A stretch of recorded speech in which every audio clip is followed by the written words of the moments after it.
모든 답안은 아무리 시간의 압박을 받지만 유기적, 체계적으로 요구사항을 반영해서 작성을 해야 되기 때문입니다.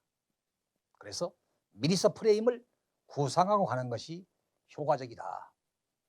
이 요구사항을 보고서에 적용하기 위한 사고 원리를 저는 보이기라는 사고 원리를 제안드리고자 합니다. 상위로 보이고 하위로 보이고 인접으로 보이고 이론으로 보이는 겁니다. 왜? 보이면 구체화되기 때문입니다. 상위는 공통분모 찾는 것이고 하위는 구체화하는 것이고 인접은 관련 요소 찾기입니다. 이론은 근거입니다. 왜냐하면 대가들의 이론은 오랫동안 검증받아 왔기 때문에 내가 주장한 정당성을 확보하기 위한 근거로 활용하기가 좋다는 얘기입니다. 자, 일반적으로 서류함 기법 과제의 요구사항을 이렇게 정리해 볼 수 있습니다.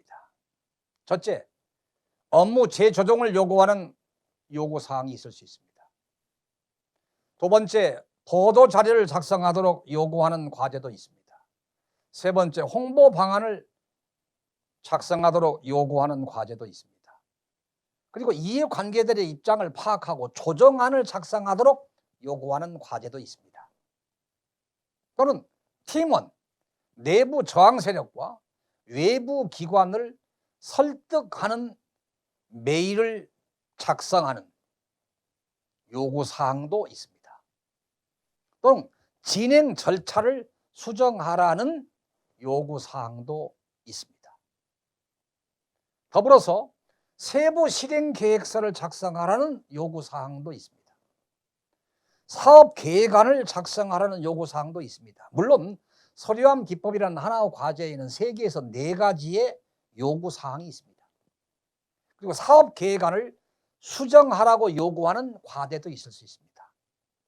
예를 들어서 업무 재분장을 하고 사업 계획안도 작성하고 그리고 이해관계자도 조정하고 내부 팀원들을 설득하는 메일도 작성을 하라라고 요구하는 과제들이 이렇게 여러 가지 요구사항을 조합해서 과제를 설계한 거죠. 또한 정책 대안을 작성하라는 과제도 있습니다. 개선 방안도 정책 대안을 마련하는 거죠. 즉 문제점을 도출하고 문제점을 해결하기 위한 정책 대안을 마련하라는 얘기입니다. 또한 사업 계획안의 최적 대안을 선택하라는 과제의 요구도 있습니다. 또는 부하 직원에 대한 고충을 해결하고 사업 진행을 설득하도록 요구하는 내용도 있습니다. 물론 이외에도 있을 수 있습니다. 일반적으로 12가지 유형이 빈출된다. 그런데 과연 미리서 이러한 요구사항을 어떻게 머릿속에 구상을 하고 프레임을 가지고 가야 효과적으로 서류함 기법에 대한 답안 작성을 할 수 있는가? 라는 얘기입니다. 업무 조정을 해야 되겠죠. 일반적으로 업무 조정은 추진 업무의 일정 조정과 업무 재분장이 필요한 상황입니다. 똑같이 요구사항이 중요도와 신속도 등을 고려하고 가용한 자원을 고려해서 일정을 조정하시기 바랍니다라고 했을 때 이렇게 작성하는 것이 효과적입니다. 먼저 왜 이 업무 재분장을 해야 되는지 추진 배경 및 목적을 먼저 적는 게 효과적입니다. 그리고 팀 현안 및 팀원 업무 공백 상황을 또 제시해야 되겠죠. 그리고 업무 재분장 조정 기준을 제시해야 되는데 여기서 중요한 것은 시간의 압박을 받고 있기 때문에 지금 별표한 사항은 필수 사항입니다. 만약에 시간이 부족하다라고 하면 1번과 2번은 생략해야 돼요. 업무 재분장 조정 기준은 조직 차원에 그리고 개인 차원에 왜? 한 공직자의 개인은 개체이면서 조직의 일원이기 때문에 그렇습니다.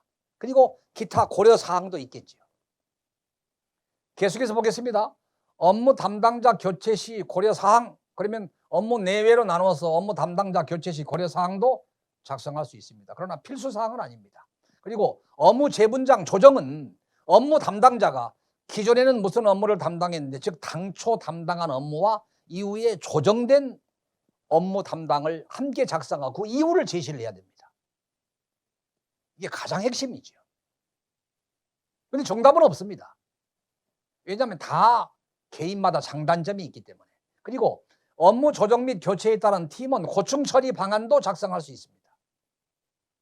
그런데 시간이 부족하면 생략할 수도 있습니다. 그러나 7번째, 추후 보완 사항, 즉 업무 분장 자체의 장애 요인 및 극복 방안입니다. 업무 분장을 할 때 그 자체에 대한 한계점을 찾아서 보완하는 거죠.